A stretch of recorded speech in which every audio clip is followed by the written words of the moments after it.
Welcome to C and C++ programming under APG Pathshala. Today we will start with module 40 templates.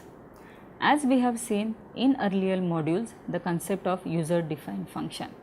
Suppose we need to write a swap function to swap the two integer values, then we write the user defined function where two parameters will be passed will be of type integer. Now if I want to write the swap function of characters, then the second function will be written where two parameters will be passed of type character. If next we want to swap the two double values, then the third user defined function swap has to be written where two parameter values will be passed of type double. So as you can see, depending on which data type the swap function will swap the values, you have to write those many swap functions. Now this particular problem will be solved using the concept of templates. Now instead of writing 3-4 different templates for different functions, what we can do is we can make use of the template function where it will be written only once. So template function will be written as a swap template where a data type and the parameters will be taken as the argument. So to swap two integer values or character values or double values, we have to write only one swap template where the data type, whether it is integer, character or double, will be accepted from the user at runtime. This is the biggest advantage that template is going to give us. To write the functions of different data types, we can use the concept of templates. Templates will give rise to something called as generic programming or generic code. So here the data type will be accepted at runtime. Template is nothing but the blueprint for the function which we are going to use in our program, and in this function the data types will be accepted at runtime. So let's start with the concept of templates and see some more details of this particular concept. The templates offer generic programming by defining general classes. In templates, the generic data types are used as parameters so that they can handle a mixture of data types. The templates assist the programmer to declare a collection of functions or classes. When the templates are used with functions, they are called as function templates. When the templates are used with classes, they are called as class templates. Now let's see the learning objectives of this module. We will study about the need of template, we will learn about the function templates, we will learn about the class templates, we will know about templates with multiple parameters, and we will study about standard template library, that is STL. A template is a method that permits to use a single function or a class to work with dissimilar data types. Using templates, it is possible to create a single function that can process any type of data, that is the formal arguments of template functions are of template type. So they can accept data of any type such as integer, long, float, etc.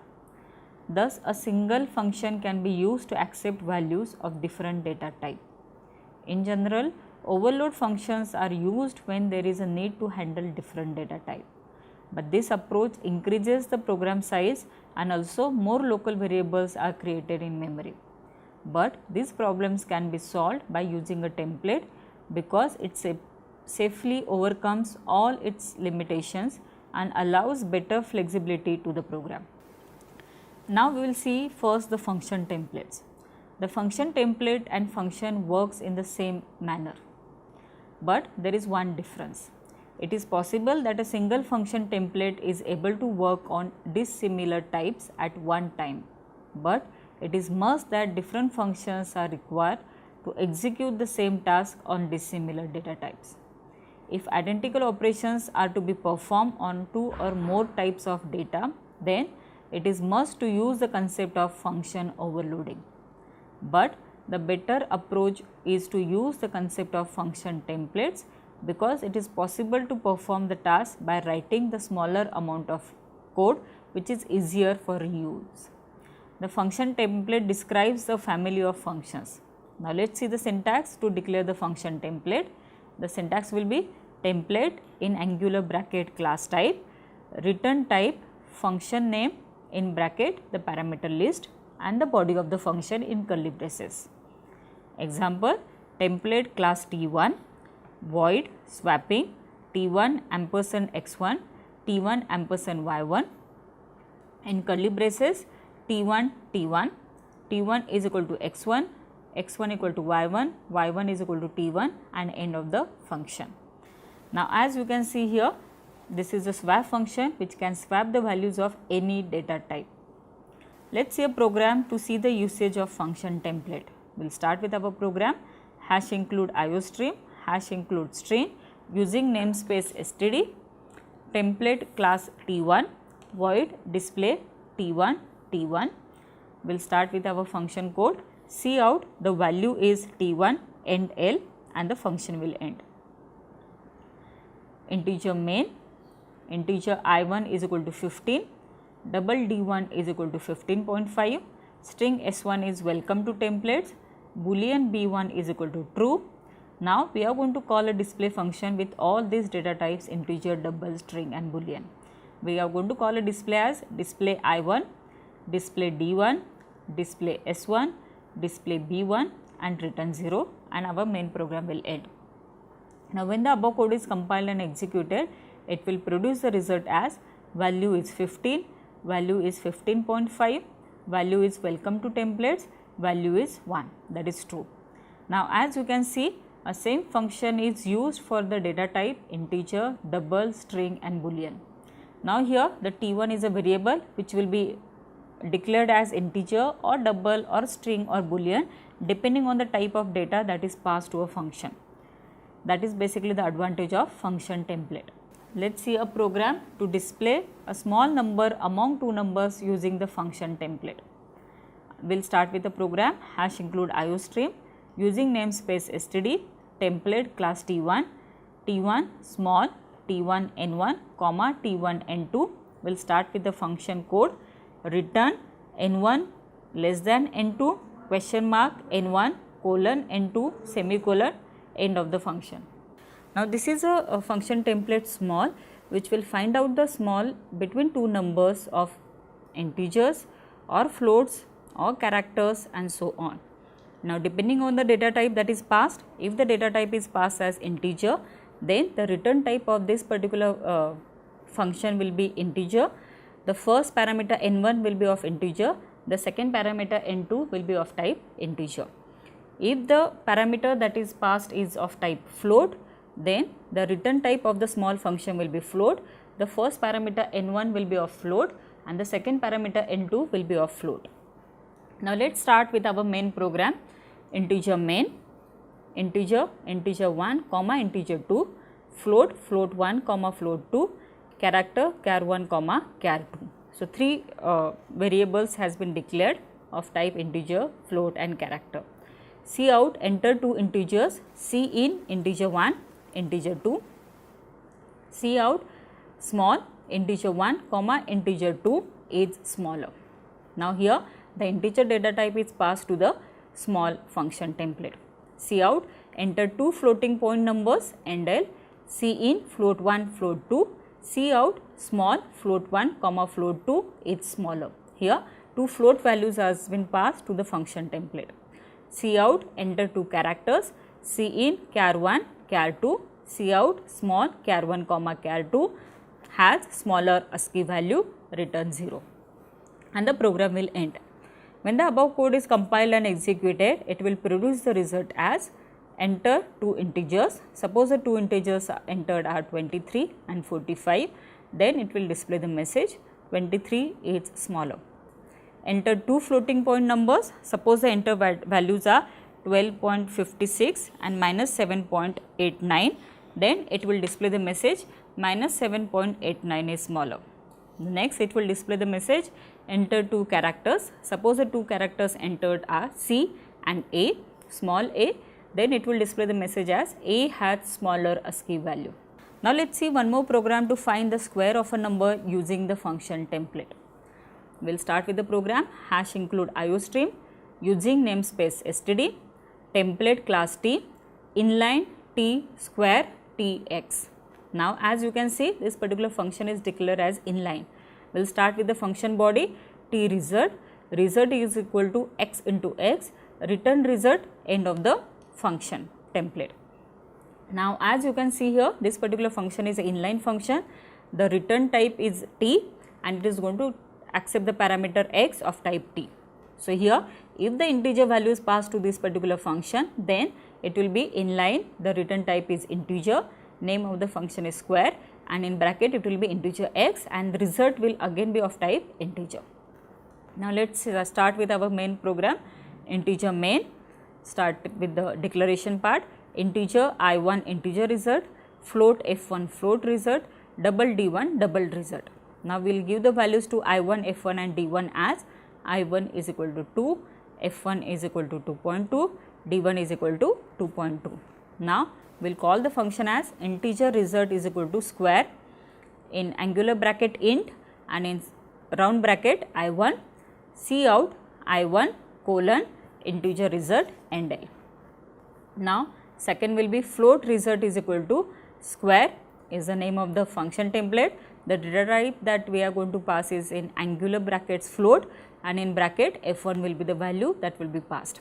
Cout F1 colon float result end L. Double result is equal to square double D1 cout D1 colon double result end L. Integer result is equal to square of I1. Cout I1 colon integer result end L. Now the program will end. When the above code is compiled and executed, it will produce the result as 2 colon 4, 2.2 colon 4.84, 2.2 colon 4.84 and last one is 2 colon 4. Overloading function templates. It is possible to overload a function template either by using a non-template function or by using the function template. If the name of an overloaded function template is called, then the compiler will try to infer its template arguments and verify its explicitly declared template arguments. If it is successful, then it will instantiate a function template specialization and then adds this specialization to the set of applicant functions. The compiler continues with the process of overloading by selecting most suitable function from the set of applicant functions. The non-template function have higher priority than the template function.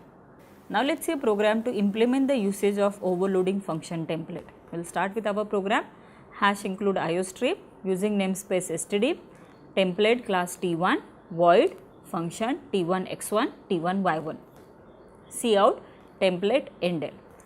This is our first function template that we have defined. Now we will define the second function as void function integer w1 comma integer z1, cout non-template and end of the function. So we have defined one func function as a template function and second func function as a non-template function. Now we will start with our main code, integer main. Now we are going to call a function with func, two values 11, 12. Next func with two values a, b.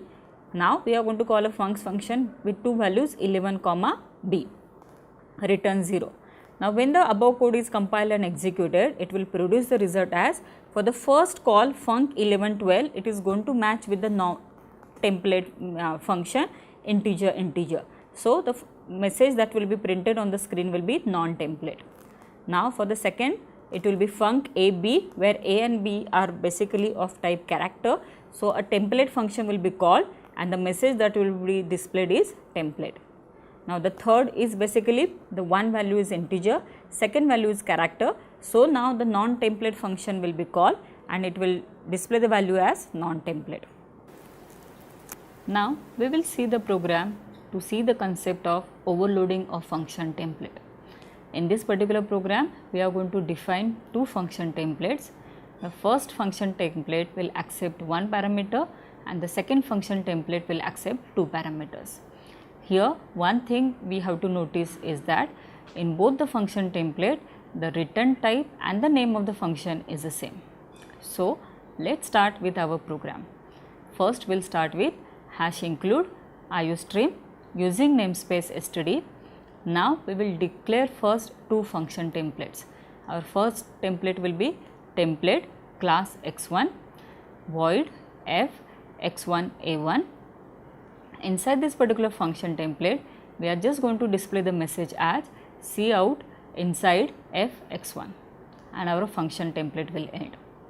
Now we will write our second function template as template class x1 class y1 void f x1 a1 y1 b1. Now inside this function template, we are going to display the message as inside f x1 y1. Our function template will end. So here two function templates has been defined. Now let's start with our program. We'll start with integer main. Now we will first give the call to the function template with one argument as f10. Next we'll give the call to a function template with two argument as f10, 20 and our main program will end. Now when the one parameter is passed, the first function template will be called. Where two parameters are passed, second function template will be called. So when the above code is compiled and executed, it will produce the output as inside f1 x1 second inside f x1 y1. Now we will see the concept of a class templates. The class templates are related with the generic types and they can use some particular types also. The only restriction before creating an object of the template class is it is must that the data type must be specified, because all the objects have to be of some definite size. It is possible by indicating the data type as parameter when the object is created for the template class. A class template describes a family of classes. Now let us see the syntax of the class template. It will be template in bracket the class type, class, class name, opening braces, the member function and data members of the class and closing of the class function. Now let us see a program to implement the push and pop operation of the stack using the class template. Now this particular stack can be used for stack of integers or characters or any data type. So this is a complete class of a stack template that we are going to create. Hash include iostream, hash include string using namespace std. Now we will declare the class of a stack as a class template, template class t1 class stack opening braces public colon stack opening and closing bracket, which will be a constructor, void push t1 I semicolon t1 pop opening closing round bracket semicolon, private column integer top t1 st1 100 semicolon and end of the class. So this is a template of a class that we have created, which is of class stack. Now we are going to declare the member functions as template class t1 stack t1 colon colon stack, which is a constructor, top is equal to -1 and end of the constructor. Next will be template class t1 void stack t1 in angular bracket colon colon push t1 I1. This will be a push member function of the class. So it will be st1 in bracket plus plus top is equal to I1 and push function will end. Next is a pop function template class t1 t1 stack in angular bracket t1 pop opening closing bracket return s1 top minus minus end of the pop function. As you can see here, for the push function the return type is void and for pop function the return type is t1. Now we will start with the main program integer main stack in angular bracket integer integer stack stack in angular bracket string str stack. Now we have declared here two stacks, one will be of type integer and second will be of type string. Integer stack dot push 100 str underscore stack dot push welcome str underscore stack push class template.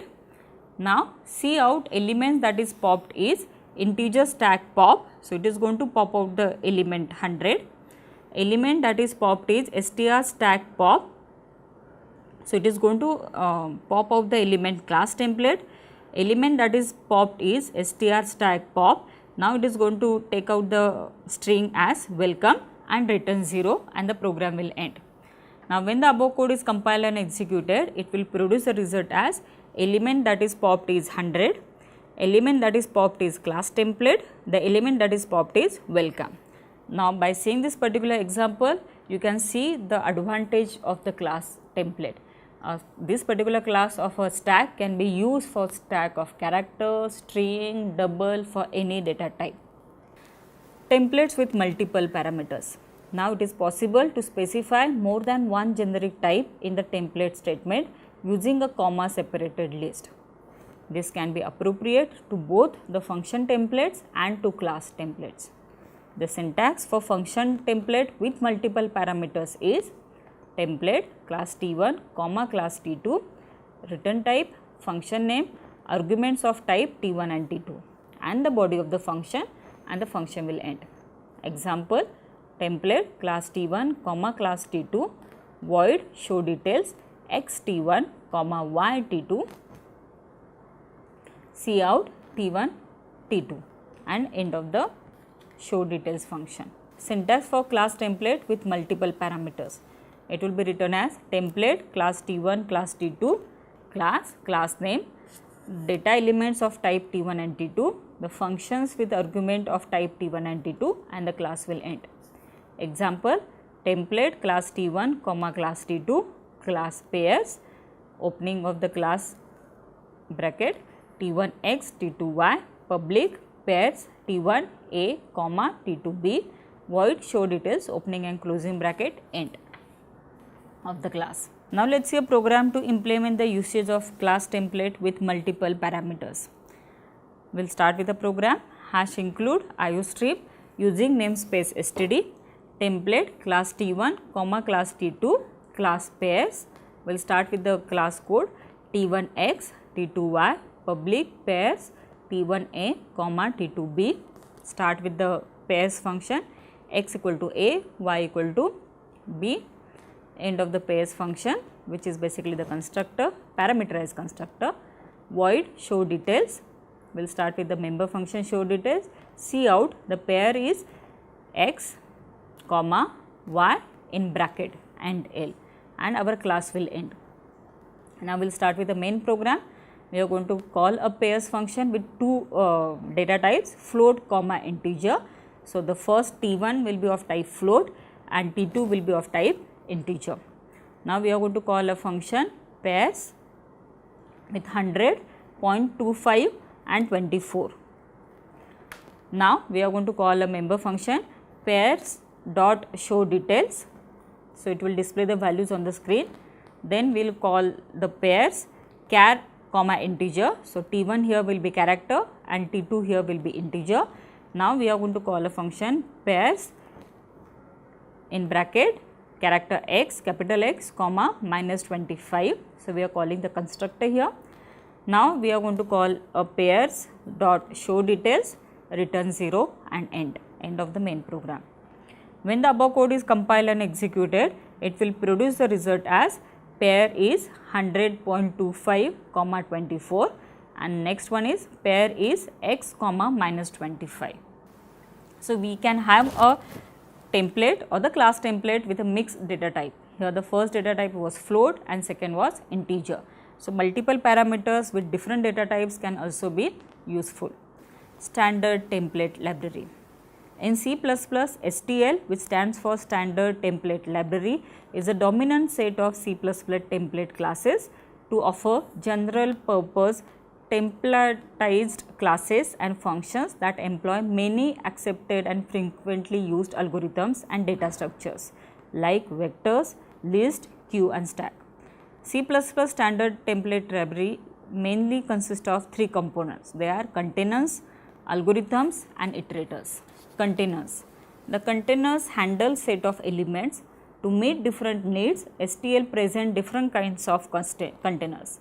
The different types of containers are sequential containers.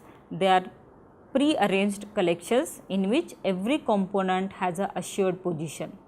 The location depends on the time and the place of the insertion, but it is independent of the value of the element. Example, vector dequeue and list. Slide number 28. The second type of container is associate containers. They are sorted collections in which the real position of an element depends on its value due to the sorting principle. Example is set, multiset, map and multimap. Iterators. The iterators are things that can navigate over elements. An iterator corresponds to a definite position in a container. The iterators are divided into 5 groups based on the operations they carry. They are input iterators, output iterators, forward iterators, bidirectional iterators and random access iterators. Input iterators, they are read only iterators where every iterated location may be read only one time. Output iterators, these are write only iterators where every iterated location may be read only one time.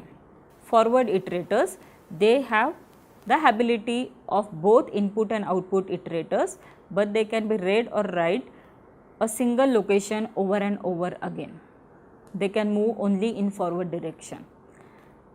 Next one is bidirectional iterators. They are similar to forward iterators except they can go in forward and back as well as.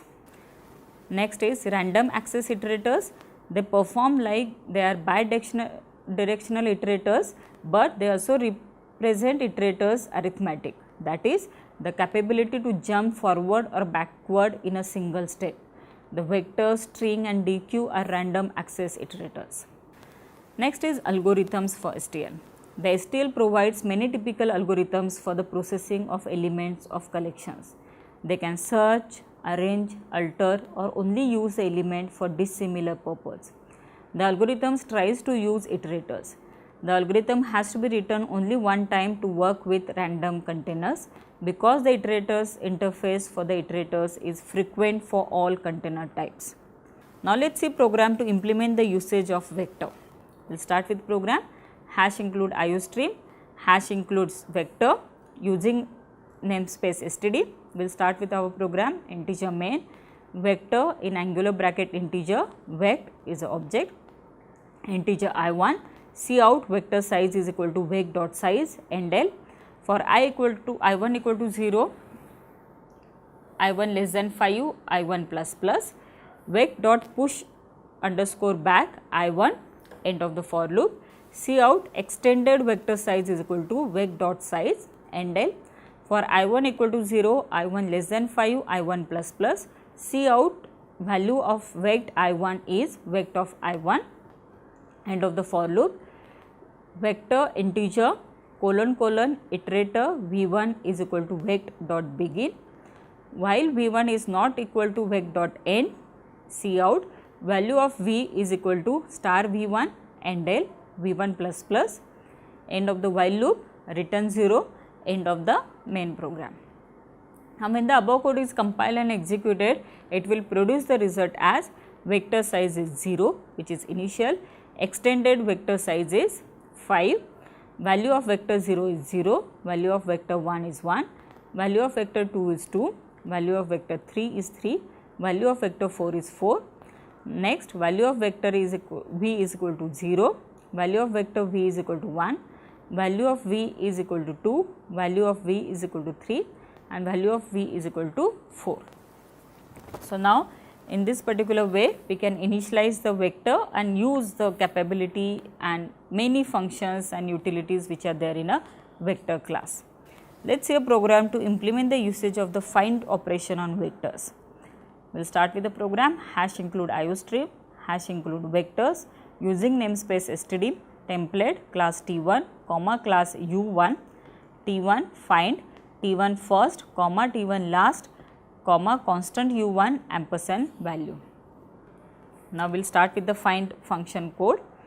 While first is not equal to last and star first is not equal to value, plus plus first, return first, end of the function.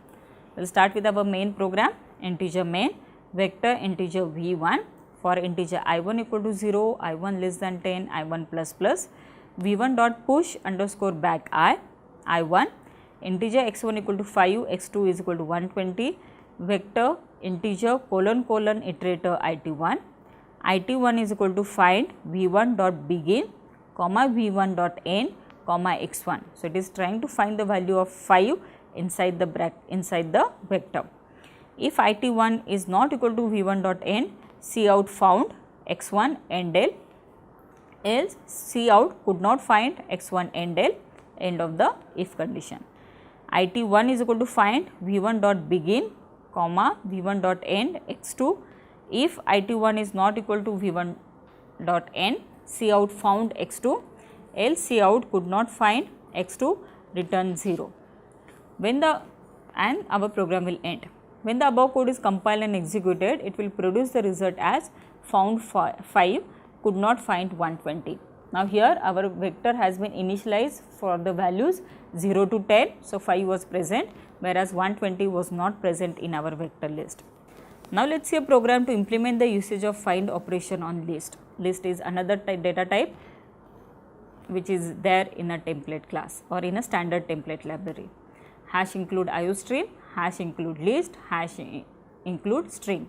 Using namespace std, template class T1, class U1, T1 find, T1 first, comma T1 last, comma constant U1 ampersand value. Now, we will start with the function code. While first is not equal to last and star first is not equal to value, plus first, return first, end of the find function. Now, we will start with our main program. Integer main, list string str3, str dot push back A, str dot push front B, str dot push back C. String str1 is equal to B, str2 is equal to F.